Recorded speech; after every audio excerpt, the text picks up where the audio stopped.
시민들이 만들어 나가는 똑똑한 도시 스마트 시티는 어떤 모습으로 우리 주변에 활용되고 우리 주변에 공존하고 있는지를 한번 들여다보겠습니다.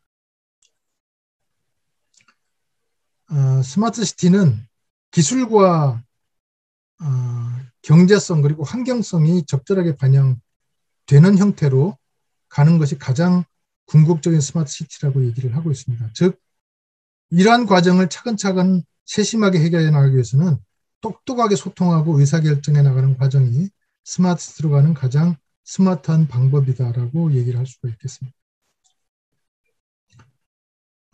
또 유럽의 예를 한번 들겠는데요.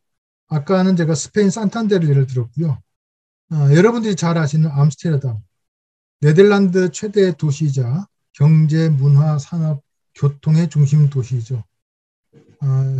암스테르라고 하는 강에 댐을 쌓아서 만들어진 도시다 그래서 암스테르담이라는 이름으로 지어졌다고 알고 있습니다. 이 암스테르담 같은 경우도 집중된 도시화율에 굉장히 큰 문제를 가지고 있고요.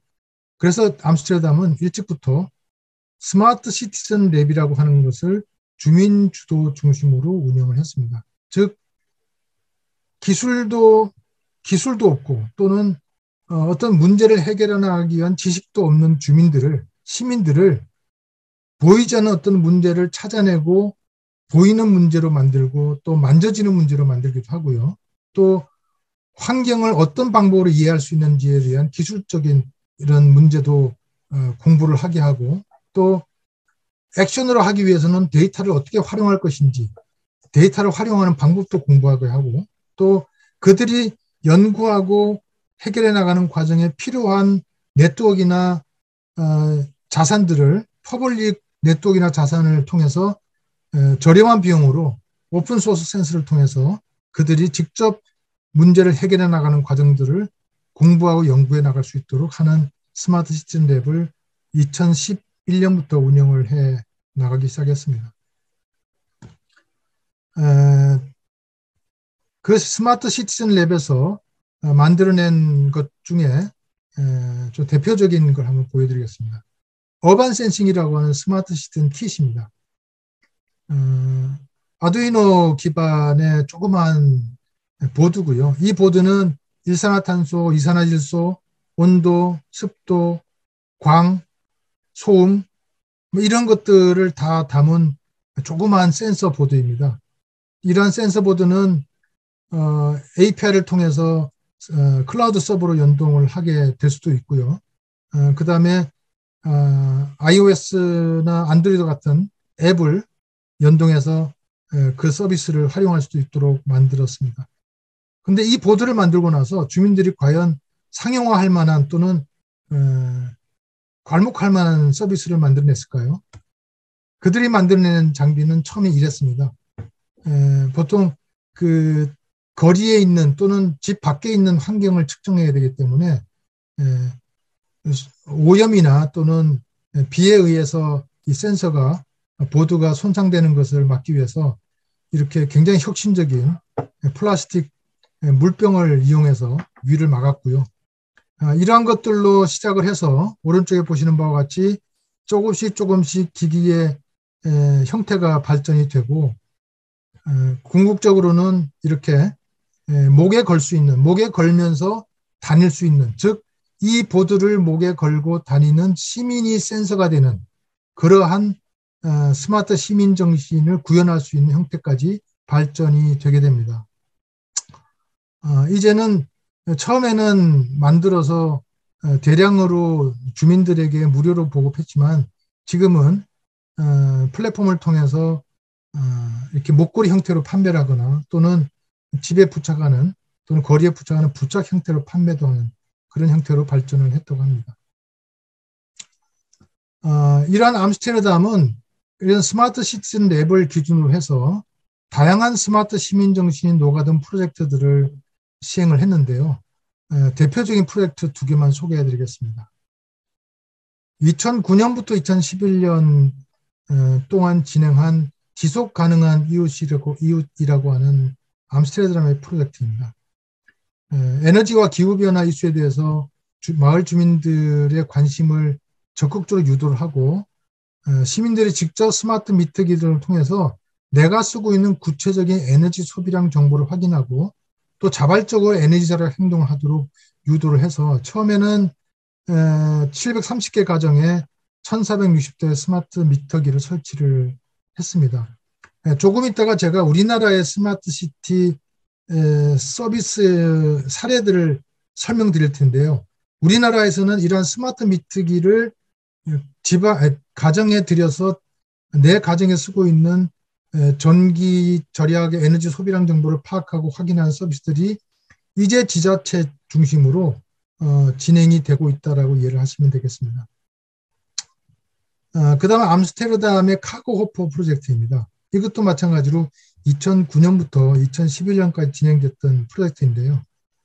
암스테르담시는 시내에서 교통, 에너지, 환경 문제를 해결하기 위해서 도시 내, 암스테르담시가 설정해 놓은 도시 바운드리 영역 내로는 일반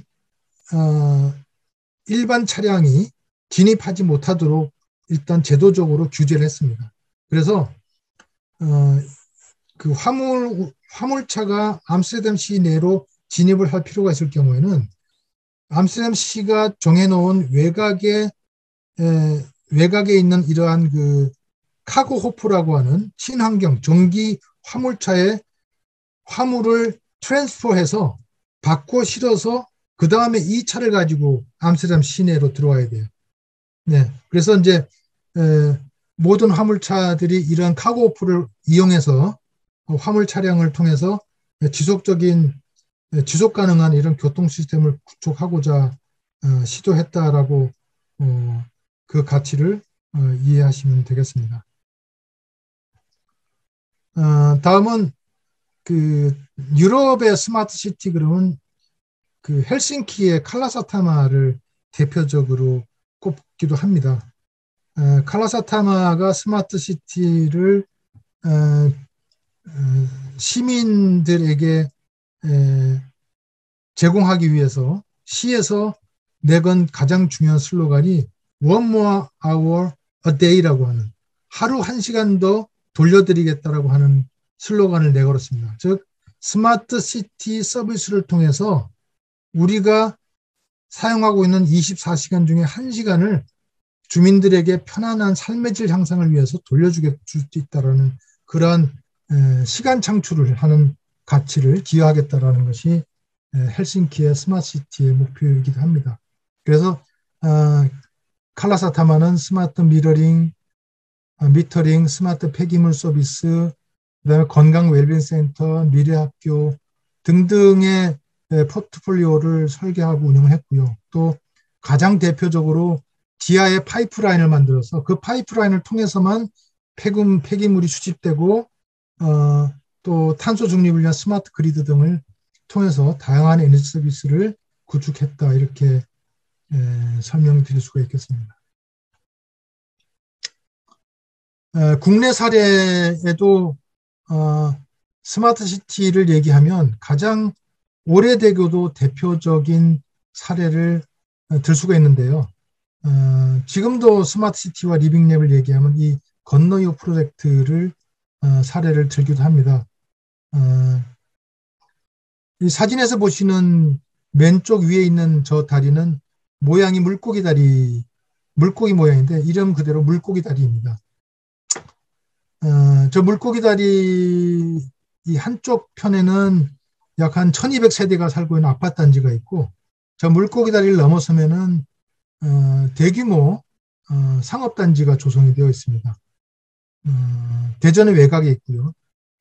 왜 이런 하천을 두고 이렇게 구축이 되는지 모르겠지만 어쨌든 이 하천을 건너야만 내가 필요한 대규모 상업시설과 유통시설에 접근할 수 있습니다.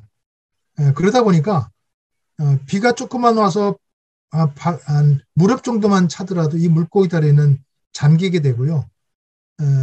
많은 분들이 약간만 비가 오면은 돌아가는 수고를 들기 위해서 돌아가면 한 20분 정도 더 돌아가야 된다고 해요. 돌아가는 수고를 덜기 위해서 이 물고기 다리를 건너는 위험을 감수를 합니다. 그러다가 2014년인가요? 사고가 나게 되죠. 50대 주부가 이 물고기 다리를 건너다가 비 오는 날 건너다가 실족사를 해서 사망하게 됩니다. 그러면서 주민들과 지역의 혁신적 행정가들이 모여서 이 문제를 해결해 나가기 시작했고요. 그 해결해 나가는 과정들이 이 건너요 프로젝트입니다.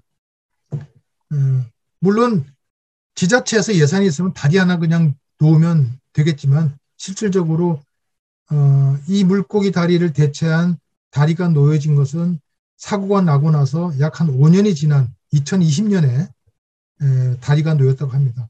그 5년 과정 동안은 결국 이 주민들과 혁신행정가들이 모여서 만들어낸 건너요 프로젝트, 즉 비가 오는 날 비가 오는 양을 측정하는 센서 보드를 만들어서 비가 어느 정도 왔는지 또 비가 오고 있는 상황을 카메라를 통해서 시민들이 가지고 있는 스마트폰 앱으로 정보를 알려주는 그런 과정을 통해서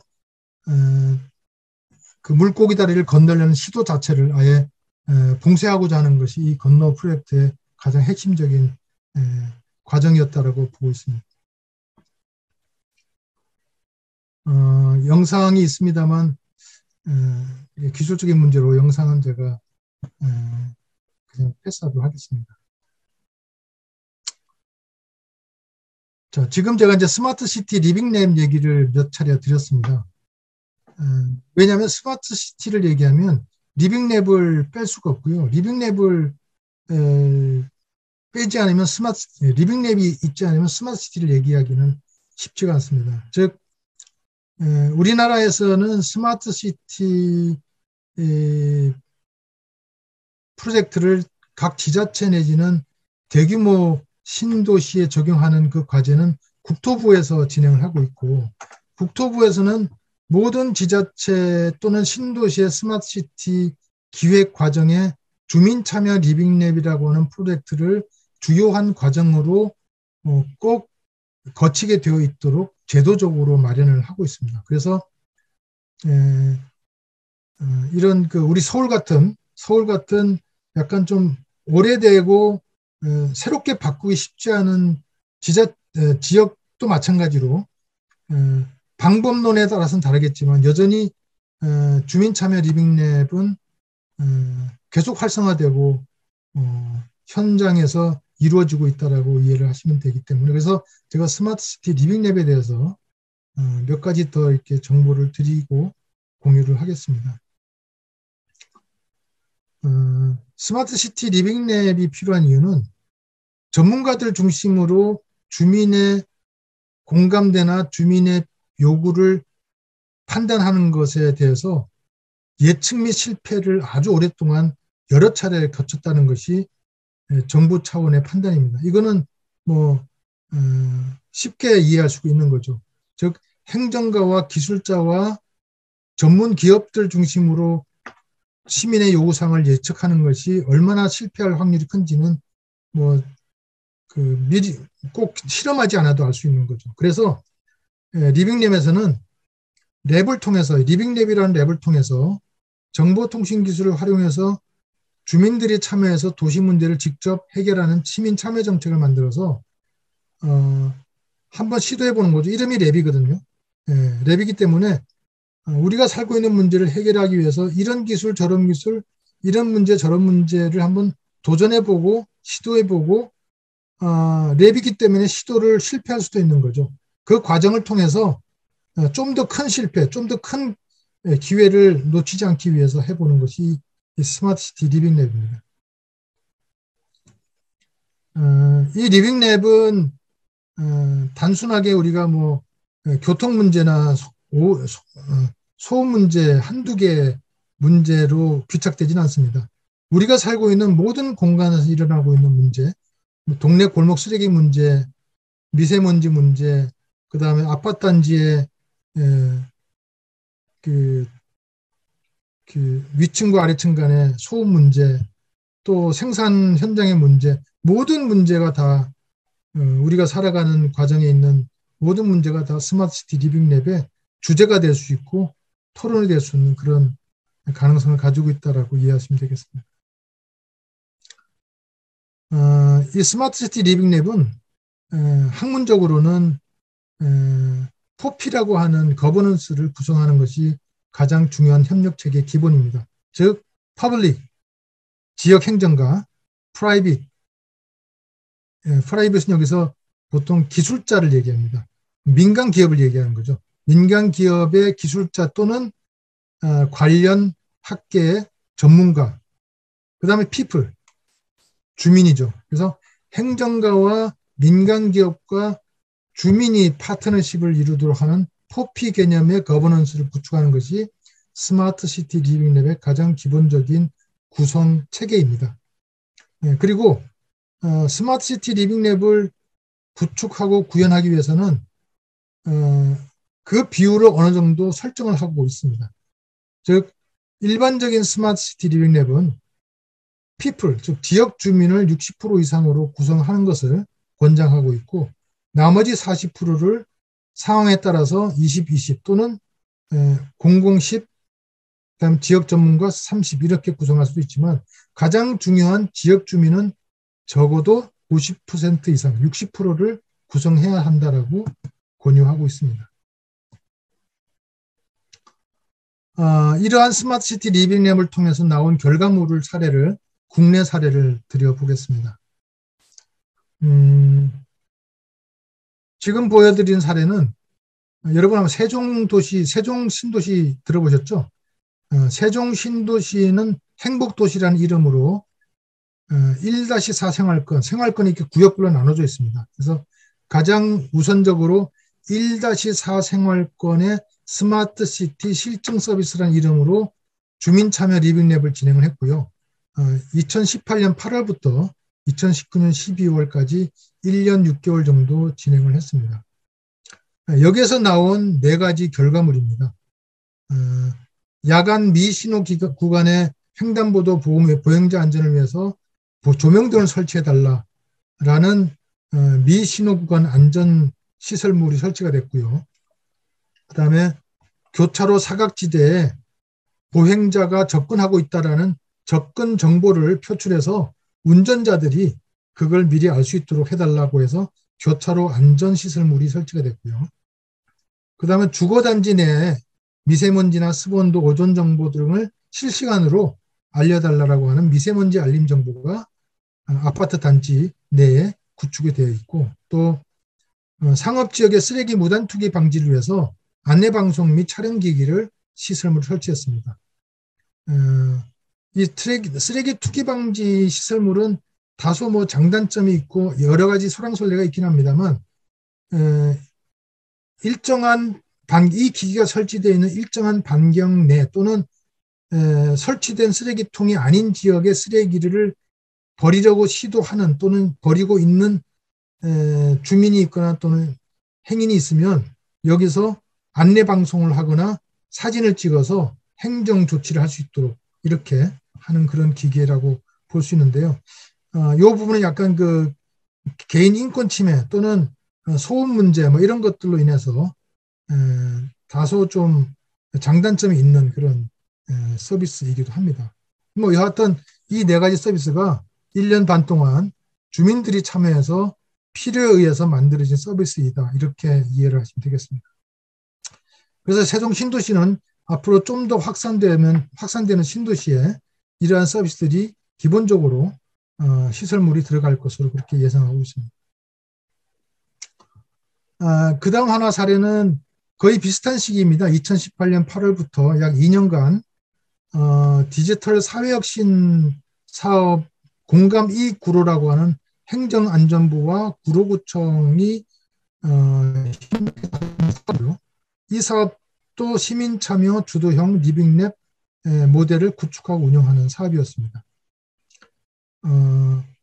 밑에 보시는 바와 같이 구로구는 과거 1970년대 공장 인건 인력들을 수용하기 위해서 다세대 주택에 대한 건설 허가를 굉장히 자유스럽게 이렇게 개방했던 때가 있어서 지금도 구로 3동이나 가리봉동을 가면은 그 다세대 주택과의 거리가 어른이 팔 하나 벌리면 닿을 정도로 좁은 지역이 상당히 많고 그 좁은 지역 안이 매우 컴컴합니다. 즉 가로등을 설치하면은 다주택 지역의 안면 방해가 때문에 밝은 가로등을 설치할 수 없는 지역들이 많아요. 그래서 이러한 그 어두운 골목 지역을 그러면 주민들의 안면 방해나 이런 개인적 침해 없이 어떻게 안전하게 만들 거냐는 문제, 또 구로 지역의 상당